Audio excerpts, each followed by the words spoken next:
or the profiting portion of the farm. Over time, it's kind of grown with the exotic animal side of things, but that's certainly not a for-profit. In fact, it costs a lot of money to run things the way it is. But with the peacocks, this is the only farm that exports them internationally, and so peacocks are a sign of wealth all over the world. And so a lot of people will order based on the rarity of the breed, and that's what they do here. And as you see in all these different pins, is they will strategically breed peacocks together for very specific results, whether it's the colors of the feathers and the different traits that they have in the birds. So that being said, you are at the cage of the lemurs. So I know you can cheat a little bit, but who knows what kind of lemurs we're with today? Ringtail lemurs, that's right. Ringtail lemurs. So there's quite a few different species of lemurs. In fact, if you take it a little bit higher up, what do we always say a lemur looks like? What kind of animal does it look like? A monkey, right? And we are kind of in the same family, so it's a family called primates. So underneath primates are humans, and then we have monkeys, and we have lemurs, and a variety of species. But of just lemurs specifically, where are lemurs from?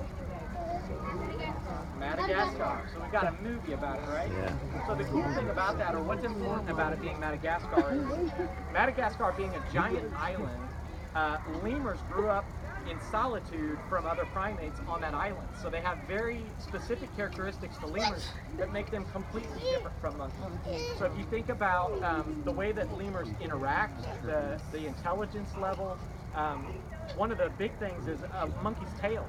Monkeys usually use their tails to do things like grab onto branches and balance themselves, support themselves. The tail of a lemur really just has one main purpose. Does anybody take a guess of what that is? Balance. Not balance. Communicate up in the air. It sticks up in the air. It's communication. And so what they do is, if you think about different animals like a lion, how does a lion communicate? How does it tell us? A roar. And what do you see when a lion roars? See some big teeth, right? So a lot of animals will give you that glare and have the teeth out, which communicates to you that they mean business, they don't want to have anything going on right now.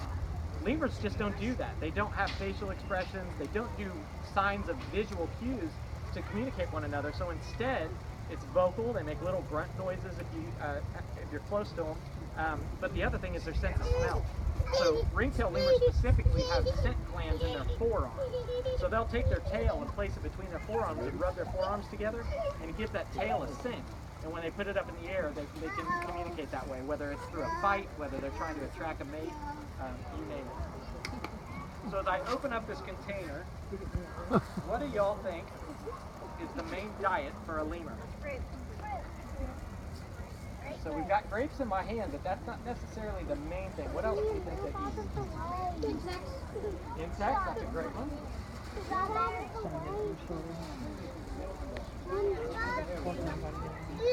So strawberries, so we've got fruit. So really, they're called opportunistic eaters. So they're not real picky. They'll eat bugs, they'll eat little rodents, lizards, they'll eat plants and fruit-bearing plants and that type of thing. So really, whatever they need or whatever is available to eat, they'll eat it. The reason for that is Madagascar has a very, very wide variety of climates. So this goes from super, super cold and not having much life on the island to very warm where things flourish. So what that means is they will have their babies in a very specific amount of times because they know there will be a lot to eat. Whereas they have to be real careful about during the winter time because they have to conserve their energy. There's not a lot to eat, and so they're real specific about that. Now, that's where the sad part comes into play, is if you think about where the lemurs grew up in Madagascar, 90% of their natural environment has been eliminated. So 10% of the woods, the trees, the forests, the places where the lemurs typically live are gone. We've cut down the trees, we've logged, we've burned forests in way of making fields and things like that. And so unfortunately, most lemur species are dangerous. Ringtails are not endangered at the moment, but conservation efforts are underway to try to help them. So if you think about the sizes of lemurs range in size from what's called a mouse lemur, and it's literally the size of a mouse, all the way up to a lemur that's about the size of a gorilla. So if you think 300 to 400 pounds. Now, once again, because of the slashing of the forests and the habitat, that particular type of lemur is now extinct. So most of what we have is anything from the mouse lemur up to lemurs that are about 20 to 30 pounds in size. Yes, ma'am? You have a question? Is the biggest one the orangutan? Is it? No, the orangutan, so that's the over in the monkey species.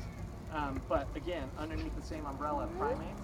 But nope, that's not the biggest one. The biggest one is it's called an Indo or an Indro, I believe, something of that nature. But they range right around 20 to 30 pounds.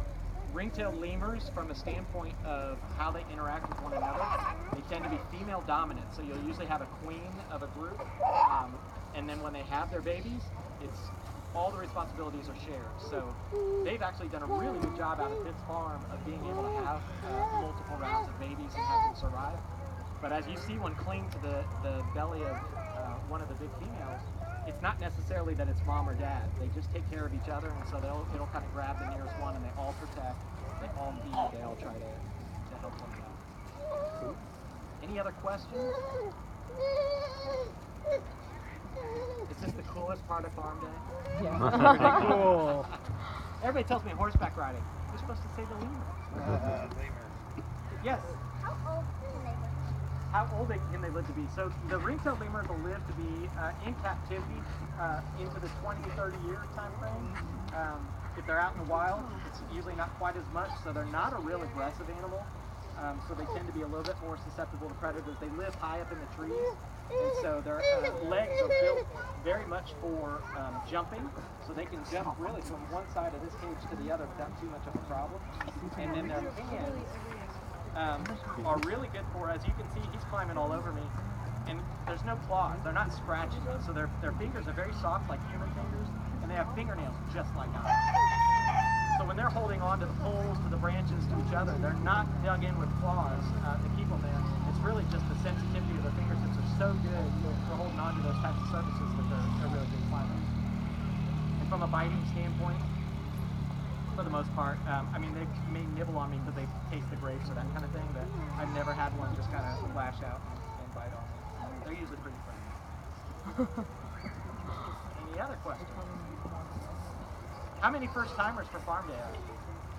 Oh, Farm Day. Got some stuff? Yeah. Well, welcome. Always love having new folks out here. Like I said, I think I started off, but the biggest thing I can encourage folks to do if you really enjoy being out here, or things that you see people doing, like being in with the lemurs, is just ask about volunteering, see where opportunities are, and you never know what that's going to turn into. I can tell you, 9 years ago moving down here, I had no idea I was going to be in a cage with lemurs and have them crawl all over me. It's been a blessing. If they were, like, if you were to have one as your own pet, like, would you need to have more than one?